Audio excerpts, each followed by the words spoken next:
अस्सलाम वालेकुम जी स्टूडेंट्स। वक्त हुआ चाहता है जी अपने अटेम्प्ट किए गए टेस्ट को मेजर करने का कि हमने उसमें कितना स्कोर किया है और आपने जो चॉइसेस लगाई हैं वो ठीक भी हुई हैं कि नहीं हुई।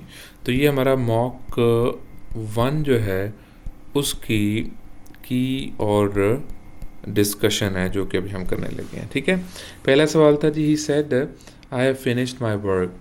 तो आंसर था इसका बी, क्योंकि जब सेड आ जाता है तो उसके बाद आप क्या करते हैं जी, जो फर्स्ट फॉर्म होती है इन्वर्टेड कॉमर्स के अंदर उसको आप सेकंड कर देते हैं।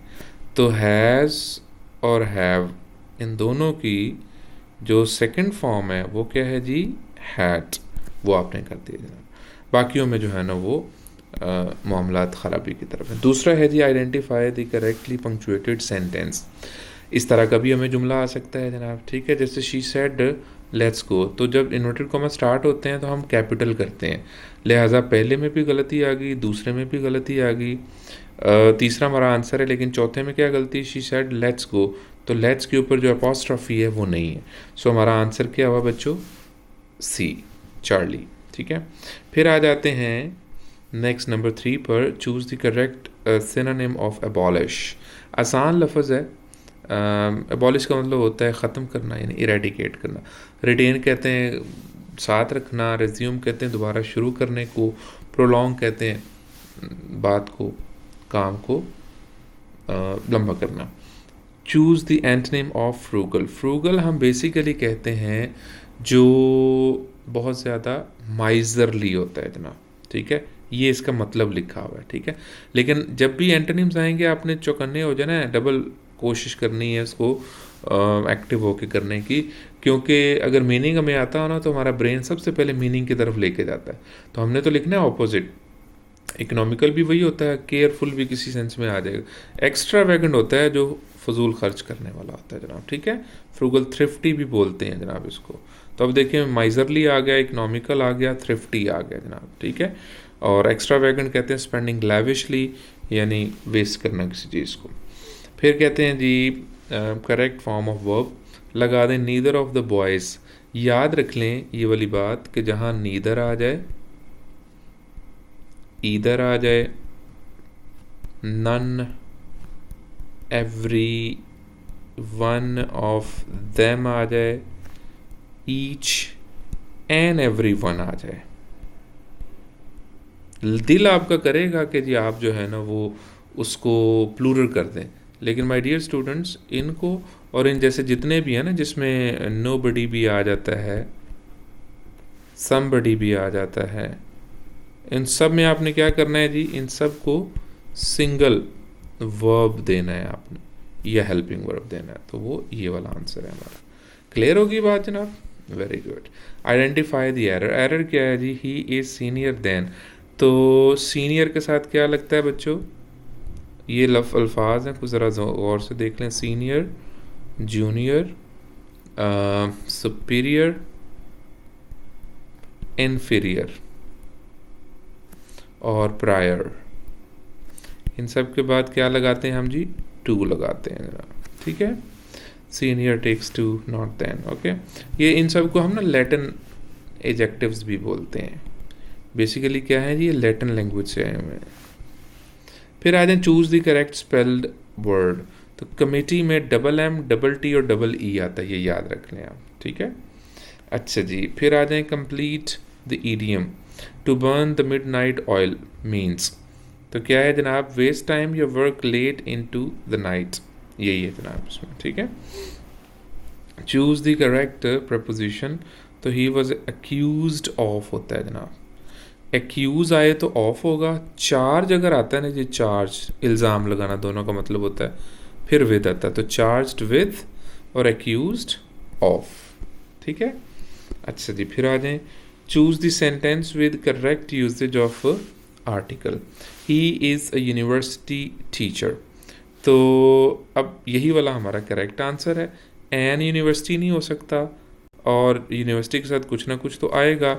याद रखें, हर वो चीज़ जो नाउन हो, लेकिन क्या हो जी, सिंगल, कॉमन और काउंटेबल हो, तो उसके साथ हम क्या लगाते हैं बच्चों, ए या एन, ये तो पक्का लगेगा। अब एन किसके साथ लगाते हैं?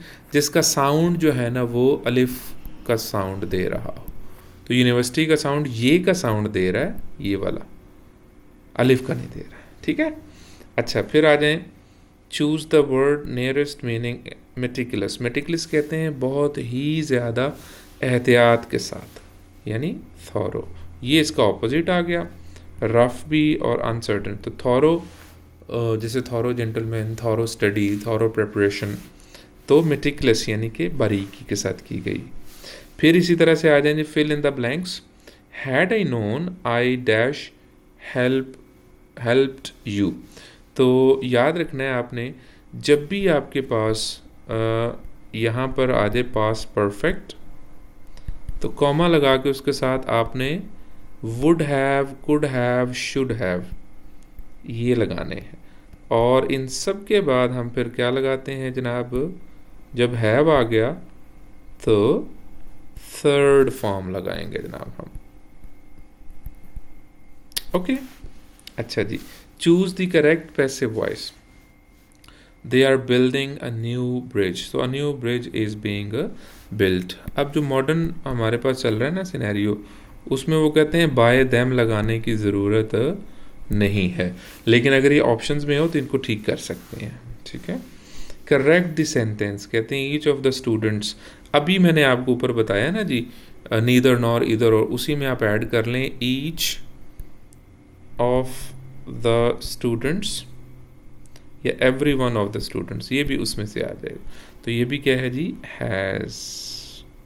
Okay, very good.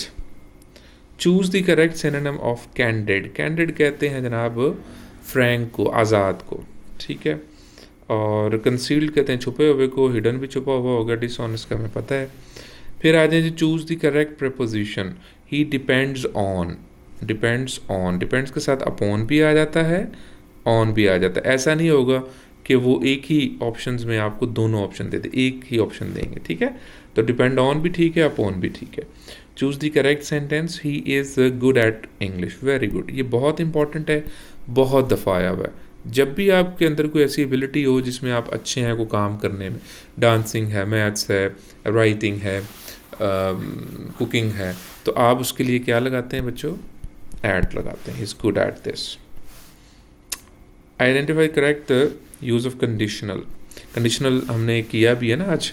तो कहते हैं if he dash earlier he would have caught the train. अब देखें, अभी हमने ऊपर किया था वुड हैव, अगर एक हिस्से में आता है तो पहले वाले हिस्से में क्या आएगा जी, परफेक्ट। तो परफेक्ट वाला ये है जनाब, ठीक है, वेरी गुड।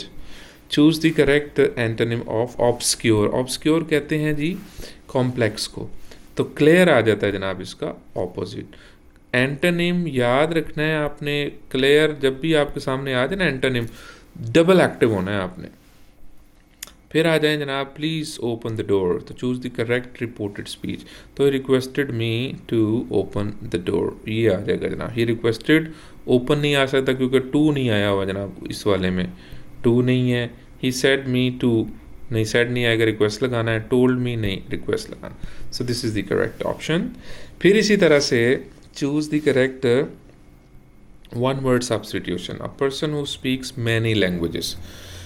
तो अब ऐसे में अगर नहीं भी आपको पता ना, तो शॉर्टकट्स देखा करें। पोली का मतलब ही क्या होता है जी, मैनी, ठीक है, और कहीं है ही नहीं कोई ये वाला लफ्ज़, तो यही आपका जो है ना वो मैनी को, पोलीग्लॉट यानी मैनी लैंग्वेजेस बोलने वाला, ठीक है, मल्टीलिंगुअल। फिर इसी तरह से आ जाते हैं जी, चूज़ दी, देखना मल्टी आ गया ना, मल्टीलिंगुअल, तो इसमें भी मल्टी आपको लीड कर रहा है कि ये उसका मतलब है। Choose the correct sentence. He said that honesty is best policy, तो आपको पता ऑनेस्टी इज़ द बेस्ट होना चाहिए था। ही सेड ऑनेस्टी दैट नहीं लगाया यहाँ उन्होंने। He said that honesty is the best policy, ये करेक्ट आ गया। और इसमें क्या गलती, he said honesty, once again that नहीं है, तो आपने एक एक गलती ढूंढ ली। Identify the correct use of adjective order. Adjective order, very good. तो he brought a beautiful new red silk. अब ज़रा इसका फार्मूला देख लें, OSASCOM,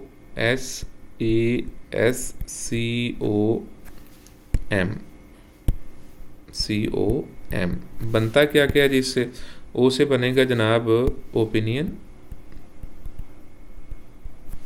एस से बनेगा जनाब साइज, ए से बनेगा जी एज, फिर एस से बनेगा जी शेप, फिर सी से बनेगा कलर, ओ से बनेगा ओरिजिन, और एम से बनेगा मटेरियल।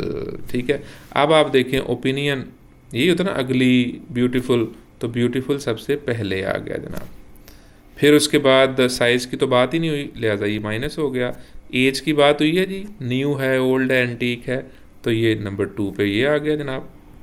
फिर इसी तरह से आगे की बात, शेप की भी बात नहीं हुई, लिहाजा ये माइनस हो गया। कलर की बात हुई है जी, बिल्कुल हुई है, कलर ये आ गया आपके पास। और कौन सा है जी? सिल्क, वैसे ही जनाब आपके पास material. So my dear students, ये ऑसिस कॉम का फार्मूला याद रखना है। सबसे पहले ओपिनियन आएगा, फिर साइज़ आएगा, फिर एज आएगी, फिर शेप आएगी, फिर कलर आएगा, ओरिजिन, और फिर मटेरियल। तो इनमें से सारे तो नहीं होते, जो जो ना हो वो मिस करते जाएं, लेकिन जो हों उनका ऑर्डर आपने इसी तरह से बयान करना है जनाब। ठीक है, ये इसमें आ गया। फिर आ जाए जनाब चूज़ द करेक्ट स्पेलिंग, तो accommodate, double c double m, ये इसमें की था। और choose the most suitable meaning of the idiom, a storm in a tea cup means a small matter blown out of proportion. ठीक है जी, all right जनाब, ये हो गए जी हमारे टेस्ट। आप बताएं मुझे आपके कितने नंबर आए हैं जी? 25 टोटल थे, आपके कितने आए हैं? ऑल द बेस्ट, मिलते हैं नेक्स्ट लेक्चर में। फी अमानिल्लाह, और हाँ दोस्तों को ज़रूर शेयर करिएगा।